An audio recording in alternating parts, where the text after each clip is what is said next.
కేవలం 1.5 నిమిషంలో 5 వార్తలు చూసేద్దామా? తమిళనాడులోని కడలూరులో ఒక ప్రభుత్వ బస్సు టైర్ పేలిపోవడంతో అదుపు తప్పి చెన్నై నుండి తిరుచిరాపల్లి వైపు వెళ్తున్న 2 కార్లను ఢీకున్న ఘటనలో 7 మరణించారని, అనేక మంది గాయపడ్డారని జిల్లా పోలీసు అధికారి వెల్లడించారు.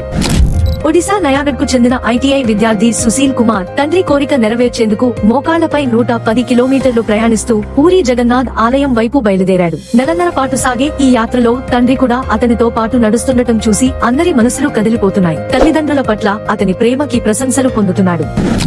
సేవ్ ఆరావళి పేరుతో సోషల్ మీడియాలో నిరసనలు ఉధృతం కావడంతో ఆరావళిలో కొత్త మైనింగ్ లీజులపై పూర్తి నిషేధం విధించాలని కేంద్ర పర్యావరణ మంత్రిత్వ శాఖ రాష్ట్రాలను ఆదేశించింది. ఇది ఆరావళి సంరక్షణ మరియు రక్షణ వైపు ఒక ప్రధాన అడుగుగా అభివర్ణించింది. గుజరాత్ నుండి ఎన్సీఆర్ వరకు విస్తరించి ఉన్న ఆరావళిని రక్షించడం మరియు ఈ ప్రాంతం అంతటా అక్రమ మైనింగ్ ను అంతం చేయడం ఈ ఆదేశం యొక్క లక్ష్యమని కేంద్రం పేర్కొంది.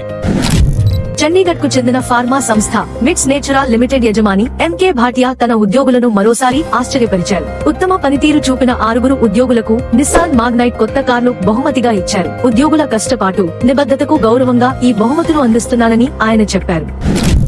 ఒక హనుమాన్ ఆలయంలో విగ్రహం ముందు వానరం నృత్యం చేసినట్లు ఎగిరినట్లు కనిపించిన వీడియో సోషల్ మీడియాలో వైరల్ గా మారింది. దీనిని చూసిన భక్తులు ఇది ఆంజనేయుడి సన్నిధిని సూచించే దివ్య సంకేతమని భావిస్తున్నారు. ఇది భక్తుల్లో భక్తి పరవశం కలిగిస్తుంది.